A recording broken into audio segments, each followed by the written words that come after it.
Aujourd'hui, l'Évangile Notre Espoir vous présente une nouvelle série sur la personne de Jésus l'inconnu. Mon approche sur l'émission sera un petit peu différente et je veux vous inviter à comprendre qui est vraiment Jésus, mais aussi t'engager à le suivre. Est-ce que c'est la première fois que tu entends le message de l'Évangile? Je me réjouis si c'est la première fois. Mais vous savez, la majorité des gens connaissent le nom de Jésus, mais sans connaître vraiment qui il est. Et la seule façon de le connaître, c'est quand on le voit agir dans notre vie. Je vais vous inviter à travers cette série d'émissions à poser des actions. Oui, à toi, à poser des actions si tu veux vraiment voir Jésus agir dans ta vie. Et je veux aussi te faire connaître des personnages qui savaient que le Messie devait venir, mais que Jésus était pour eux un inconnu. Et je vais t'accompagner dans cette découverte-là que je vais faire dans cette série-là de celui qu'on appelle Jésus, l'inconnu. La bonne nouvelle est que Dieu t'a créé, il m'a créé, il nous a créés dans ce monde pour que nous puissions découvrir qui est le Fils de Dieu et qui il est vraiment. J'aimerais lire avec toi dans l'Évangile de Jean, chapitre 17. Si tu veux bien tourner dans ta parole, dans la Bible, si tu n'as pas de Bible, je t'invite à m'écrire. Ça nous fera un plaisir de t'en procurer une. Jean, chapitre 17 et le verset 3. Et je vous le lis dans la traduction de la français courant qui dit ceci. La vie éternelle consiste à te connaître, toi, le seul véritable Dieu, et connaître Jésus-Christ que tu as envoyé. Vous savez, Jésus ne s'est pas révélé lui-même à l'ensemble du monde, mais seulement à une poignée de personnes. On peut se demander pourquoi il n'est pas apparu sur la plus haute des montagnes, dans une lumière éblouissante, peut-être en descendant du ciel sur une nuée. Au lieu de ça, il est né dans ce monde comme un bébé dans une étable. Pourquoi donc? Il y a quelques bergers qui l'ont adoré la nuit où il est né. Siméon et Anne, des personnes d'un âge avancé, l'ont béni dans le temple quand il a été consacré. Et plus tard, quelques astrologues sont venus de l'Orient pour l'adorer. Mais à part eux, personne dans le monde du temps n'avait compris ce que représentait vraiment cet enfant-là. Il était caché à 99,9% du monde de son temps. Et la façon dont il est venu. Et j'en reviens à cette belle histoire de Pierre, l'apôtre Pierre, qui se nommait Simon, qui était un pêcheur, qui un jour a rencontré pour la première fois Jésus. Il avait entendu parler de lui de par son frère André. Et Simon voyait bien que c'était un rabbi, un homme qui enseignait, qui était intéressant. Et pour lui, il lui a même prêté son bateau pour qu'il puisse enseigner à la foule. Il était tout content. Mais Pierre comprenait-il vraiment qui était cet homme à qui il prêtait son bateau? Bien sûr que non. Il était appelé un enseignant, il était appelé un rabbi, mais ensuite, l'enseignant, et j'appelle avec un grand E, lui a demandé d'aller au large et de lancer les filets pour attraper du poisson. Vous pourrez regarder cet épisode dans la Bible, dans l'Évangile de Luc, chapitre 5, versets 1 à 11. C'est un épisode tout à fait remarquable. Et Pierre, lui, a décidé s'il allait obéir ou non à d'envoyer ses filets dans la mer. Après tout, vous savez, Pierre, c'était un pêcheur de métier. Et comme il venait déjà de pêcher toute la nuit sans rien prendre, à quoi bon d'obéir à la voix de quelqu'un qui lui demande jette tes filets?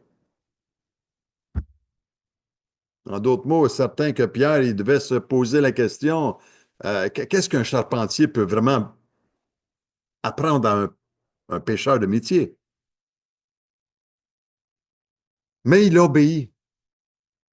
Pierre obéit, il a jeté les filets. Et en jetant ses filets, ce qui est merveilleux, c'est qu'il a attrapé une énorme quantité de poissons au point de voir leur bateau se menacer d'être renversé. Et vous savez, pour toi et moi, ça peut ressembler peut-être à une coïncidence que cet événement-là ait été écrit dans l'histoire. Ou bien peut-être Pierre a eu une chance dans sa vie d'une intervention. Alors, des fois, on agit comme ça, nous, les êtres humains. On attend que Dieu puisse nous parler d'une façon ou d'une autre, mais on n'est pas prêt à vraiment jeter les filets et à faire confiance à celui qui peut tout. Certainement que certains vont appeler cela, oui, c'est un miracle, c'est vraiment quelque chose que ce que Pierre a pu vivre et c'est un signe. Oui, un signe, et parfois, vous et moi aimerions bien en avoir des signes, des miracles qui nous conduisent au message de la vérité. L'apôtre Pierre, lui, c'est un miracle littéralement qu'il a vécu. Mais le miracle n'a pas simplement pu aider Pierre dans son travail de pêcheur.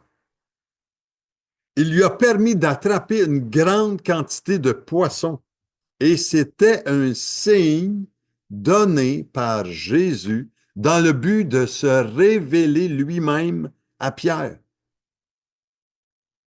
Et vous savez, dans un langage biblique, c'est Jésus voulait révéler sa gloire d'une façon personnelle à Simon. Et il n'y a rien de plus merveilleux et glorieux pour le Fils de l'homme, Jésus, de pouvoir faire connaître sa gloire. Il veut encore aujourd'hui, savez-vous, faire connaître qui il est. Mais combien ignore la façon dont il veut agir dans notre vie. Et Jésus a simplement dit à Pierre, va au large, jette tes filets pour attraper des poissons. Et c'était dans son état naturel à Pierre de le faire. Mais il a obéi à la voix de celui qui lui a demandé. Et Pierre, qui avait perçu Jésus comme étant un homme ordinaire, un enseignant qu'on a entendu parler, après avoir vu cette manifestation-là, il est tombé à genoux et a dit ceci, dans le verset 8 de Luc chapitre 5, verset 8. Seigneur, retire-toi de moi, parce que je suis un homme pécheur. Il avait reconnu que Jésus n'était pas seulement un enseignant, n'était pas seulement un rabbi, mais le Seigneur de celui qui avait envoyé des poissons dans la mer, lui qui avait travaillé si fort toute une nuit. Pierre voit immédiatement, lui, le contraste entre un homme pécheur et Christ, celui que Dieu avait envoyé. Lui qui était homme pécheur, il a vu, retire-toi de moi. Il voyait qu'il y avait des choses dans sa vie qui n'étaient pas en règle devant Dieu. Et pourquoi la capture d'une si grande quantité de poissons à Pierre l'a-t-il interpellé dans cette expérience-là? Pourquoi a-t-il pas simplement dit, ah, ben tiens, garde, c'est bien, merci pour la belle pêche, Jésus. Non, il n'est pas resté incrédule à la personne de Jésus. Et pour quelle raison est-ce qu'il est tombé en genoux en confessant son état de péché? C'est parce qu'il a reconnu qui il était. Ce n'est pas parce que Jésus, vous savez, a adressé un appel à, à Pierre devant l'autel dans l'église ou dans un temple. Il n'a pas demandé à Pierre de faire une prière du pécheur. Euh, il n'a pas demandé de faire quoi que ce soit d'autre que de reconnaître la grandeur de qui est Jésus. Et vous savez, ce n'était pas nécessaire parce que aux yeux du Seigneur, il n'a pas besoin d'essayer d'épater qui que ce soit. Il faut venir à lui tel que nous sommes, en étant ouvert à qu'est-ce que Jésus, lui, est vraiment. Et quand on reconnaît qui il est vraiment, la vie éternelle, c'est qu'il te connaisse, toi, le seul vrai Dieu, et celui que tu as envoyé. Vous savez, l'objectif du christianisme, c'est pas de donner aux gens un enseignement ou de la conduire une personne à une prière, mais de pouvoir rencontrer Jésus de Nazareth. Je dois vous avouer que je préférerais voir clair pour 30 secondes plutôt que de recevoir 30 années d'un message d'un prédicateur. J'ai vu Dieu agir dans ma vie et c'était extraordinaire, instantané. C'était clair et net. Et c'est pour ça que je peux vous annoncer certainement. Et les gens, eux autres, peuvent m'entendre, vous savez, annoncer l'Évangile et ne jamais comprendre un seul mot peut-être, que tu ne comprends pas grand-chose de qu'est-ce que je te dis aujourd'hui. Mais le Seigneur, lui, ouvre les yeux pour voir clair au sujet de qui il est lui. Jésus, il est si inconnu aujourd'hui. On connaît le nom, mais non la personne elle-même. Et quand les gens sont en votre présence, qu'est-ce qui les touche vraiment quand ils vous rencontrent? Est-ce que c'est un système de croyance, un code de conduite, une éthique ou une personne qui est vraiment vivante en vous?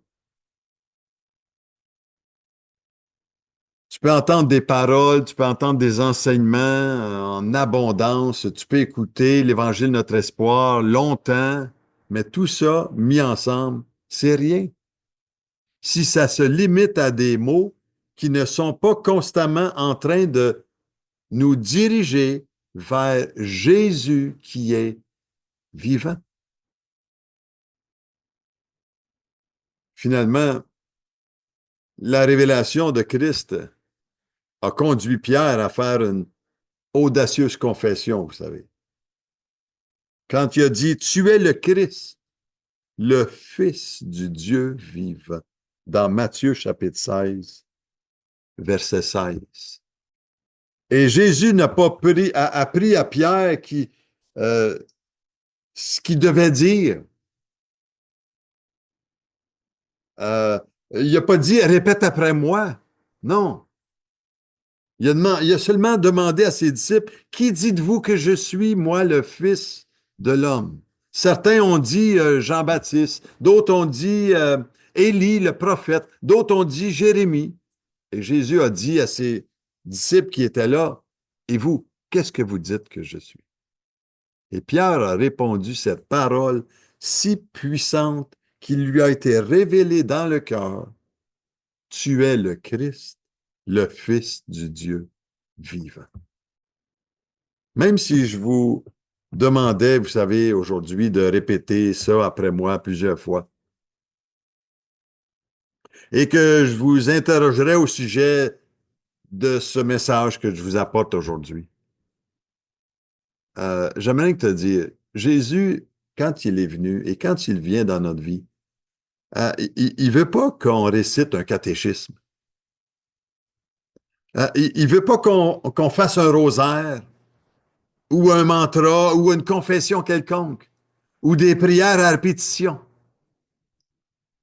Il s'est simplement lui révélé lui-même à eux tel qu'il était réellement. Ils ont en fait ensuite eu, oui, certainement à confesser l'état de leur cœur au bon moment dans leur vie. Mais qui est Jésus donc? Qui est Jésus? Est-ce qu'il est inconnu de toi? Vous savez, son témoignage à Jésus jaillit toujours de la révélation de qui il est. Et si nous n'avons pas la révélation, alors nous ne pouvons pas avoir le témoignage d'une vie transformée où il y a des signes, des miracles qui se produisent dans notre vie. Et ça veut dire que nous ne pouvons pas non plus partager de ce que nous n'avons pas vu. Mais moi, j'aimerais vous dire, Jésus-Christ, c'est pas seulement caché, il s'est révélé. Il se révèle encore. Et parfois, il le fait d'une façon progressive.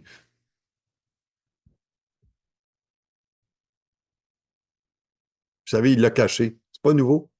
Il a caché délibérément la vérité dans le Nouveau Testament, dans des paraboles, pour que ceux qui entendent puissent vraiment comprendre.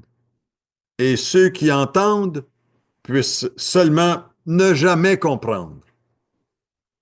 Et même ses disciples ont eu même du mal à comprendre ce qu'il disait vraiment. Et ils n'ont pas vraiment tout saisi.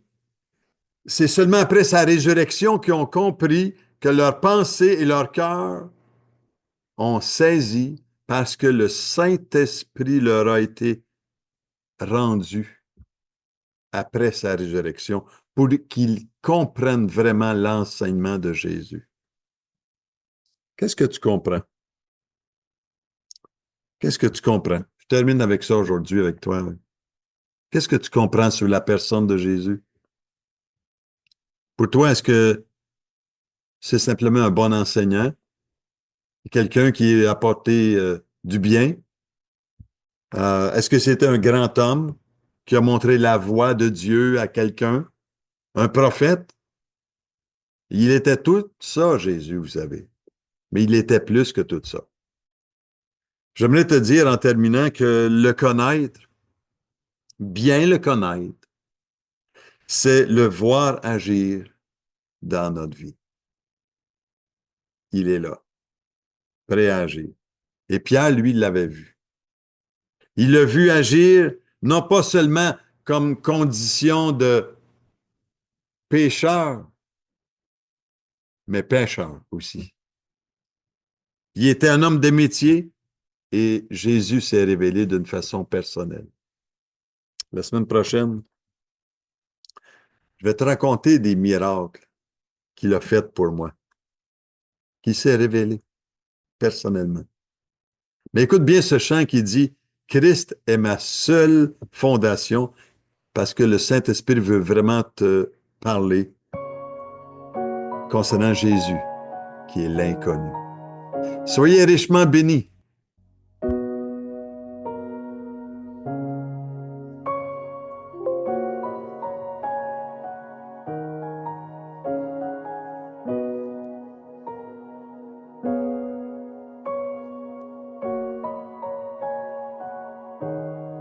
Christ est ma seule fondation, le rocher de ma vie, quand tout autour de moi est détruit. En lui est mon appui, car j'ai mis ma foi en Jésus. Il ne m'abandonne pas, sa parole est solide et sûre. Il ne me laissera jamais, jamais. J'ai sa joie dans le chaos, j'ai sa paix qui me soutient. Je peux déposer mon fardeau, car il me tient dans sa main. J'ai bâti ma vie sur Jésus, il ne m'abandonne pas, sa parole est solide et sûre. Il ne me laissera jamais, jamais. Non, non, non, non, jamais, jamais, jamais. Il ne faillira jamais. Non, non, non, il ne faillira jamais. Il ne faillira, il ne faillira. Christ est ma seule, Christ est ma seule fondation. Le rocher de ma vie, le rocher de ma vie. Quand tout autour de moi est détruit, en lui est mon appui. Car j'ai mis ma foi en Jésus. Il ne m'abandonne pas, sa parole est solide et sûre. Il ne me laissera, il ne me laisse. J'ai sa joie dans le chaos, j'ai sa joie dans le chaos. J'ai sa paix qui me soutient, j'ai sa paix. Je veux déposer mon fardeau, car il me tient dans. J'ai bâti ma vie sur Jésus. Il ne m'abandonne pas. Oh, sa parole est solide et sûre. Il ne me laissera, jamais, jamais. Alléluia, il ne me laissera jamais. Il ne faillira, non, il ne faillira. Non, mon Dieu ne faillira. Oh, mon Dieu ne faillira jamais. Alléluia, mon Dieu ne faillira jamais. Il ne faillira jamais. Il ne faillira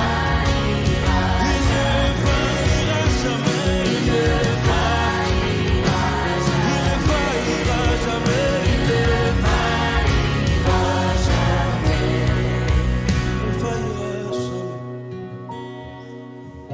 Il ne il ne faillira jamais. Peu importe ce qui arrive, je ne tremblerai pas, car je suis fondé sur Jésus. Alléluia.